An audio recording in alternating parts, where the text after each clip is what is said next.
అలాగే ఏ పథకాలకైనా సరే కేవలం వారిది పెట్టుకోవడం చాలా ఇబ్బంది కలిగజేసింది అధ్యక్ష. ముఖ్యంగా ముఖ్యమంత్రి గారు వచ్చి గౌరవ ముఖ్యమంత్రి గారు వచ్చి ఎప్పుడు కూడా ఎవరికి కూడా గుర్తింపు లేనివి ఆలోచించనివి కూడా వాళ్ళని ముందుకు తీసుకొచ్చి వాళ్ళని ముఖ్యంగా నేను చెప్తుంది మొన్న చాలాసార్లు కొన్ని సందర్భాల్లో ముఖ్యమంత్రి గారి దృష్టికి తీసుకెళ్తే ఎల్లాప్రగడ సుబ్బారావు గారి గురించి ఎవరికి తెలియదు అధ్యక్ష, చాలా తక్కువ మందికి తెలుసు.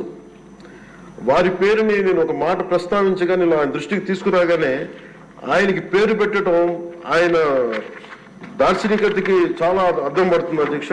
ఎందుకంటే ఎవరెవరి పేర్లు నిన్న కాక మొన్న వచ్చిన వ్యక్తి పాస్బుక్లకి పేర్లు ఆయన ఫోటోలు వేసుకునే దాన్ని నిజంగా దేశం కోసం ప్రజల కోసం కాంట్రిబ్యూట్ చేసిన వ్యక్తికి అది గుర్తించడం అనేది మనస్ఫూర్తిగా ముఖ్యమంత్రి గారికి నా ధన్యవాదాలు తెలియజేసుకున్నాను అధ్యక్ష.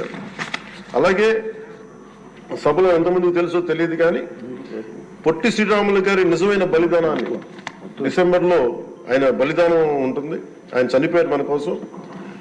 దాన్ని రాష్ట్ర ప్రభుత్వం అధికార దినంగా దాన్ని జరుపుకోవాలని చెప్పి ముఖ్యమంత్రి గారు మా దృష్టికి తీసుకొచ్చారు. దానికి కూడా వారికి సంపూర్ణ కృతజ్ఞతలు తెలియజేస్తున్నాను.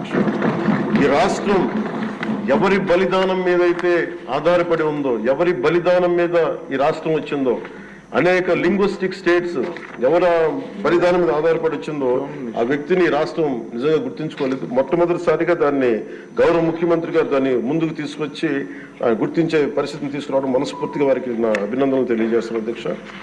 అలాగే కన్యకా పరమేశ్వరి ఈ ఆవిడ బలిదినాన్ని కూడా అధికార దినోత్సవంగా జరుపుకోవటం నిజంగా వారికి మనస్ఫూర్తిగా నా ధన్యవాదాలు తెలియజేస్తాను అధ్యక్ష. గత కాలంలో ఫస్ట్కి సార్ నేను ఒక ప్రభుత్వ ఉద్యోగి కొడుకున్న అధ్యక్ష. మాకు ఏదైనా సరే నెల మొదటి రోజున ఉద్యోగాలు మనకి జీతాలు వస్తాయనేది మాకు చిన్నప్పటి నుంచి అలవాటు. అలాంటిది గత ప్రభుత్వ కాలంలో ఏనాడు 1వ తారీఖున జీతాలు పడలేదు, 1వ తారీఖున ఏవి పడలేదు. అలాంటిది 1వ తారీఖున ప్రభుత్వ ఉద్యోగులందరికీ టెన్షన్గా ఆ జీతాలు పట్ల మనస్ఫూర్తిగా ముఖ్యమంత్రి గారికి అభినందనలు తెలియజేస్తాను అధ్యక్ష. అలాగే 64 లక్షల మంది బెనిఫిషరీస్కి లబ్ధిదారులకి 4,000 చొప్పున వారికి 1000 రూపాయలు పెంచి మరి ఇవ్వడం మనస్ఫూర్తిగా వారికి నా అభినందనలు తెలియజేస్తాను. అది కూడా అందరం వెళ్ళి వారి చేతికి అంటే దీనికి ఏ వ్యవస్థ అవసరం ఉన్న వ్యవస్థని సమర్థవంతంగా వాడుకొని ఇంటికి క్యాష్ చేరవేయటం మనస్ఫూర్తిగా వారికి నా అభినందనలు తెలియజేస్తాను అధ్యక్ష. అలాగే పంచాయత్ డిపార్ట్మెంట్ సంబంధించి 1,452 కోట్లు మేము ఇప్పటికి ఖర్చు చేసాం అధ్యక్ష. అలాగే ఇండిపెండెన్స్ డే సెలబ్రేషన్స్ కూడా చాలా ఘనంగా జరుపుకున్నాం, డబ్బులు పెంచి అనేక సందర్భాల్లో తెలియజేశాను.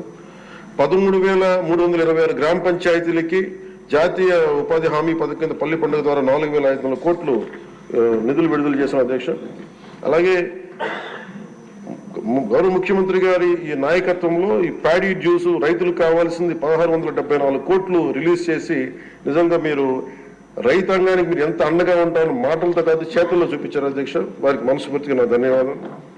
అలాగే ప్రభుత్వానికి మన కేంద్ర ప్రభుత్వానికి ఎంత అండగా ఉంది మోడీ గారి ఆధ్వర్యంలో ఉన్న కేంద్ర ప్రభుత్వం అంటానికి అమరావతికి 15,000 కోట్ల రూపాయలు, పోలవరంకి 12,500 కోట్ల రూపాయలు, రైల్వే ప్రాజెక్ట్స్ దాదాపు 70,000 కోట్ల పైచిలకు, హైవేస్ అయితే దాదాపు ఇప్పటికే 55,000 కోట్ల రూపాయలు ఈరోజు మనకి ఇచ్చారు అధ్యక్ష. దాని పనులు జరుగుతూ ఉన్నాయి.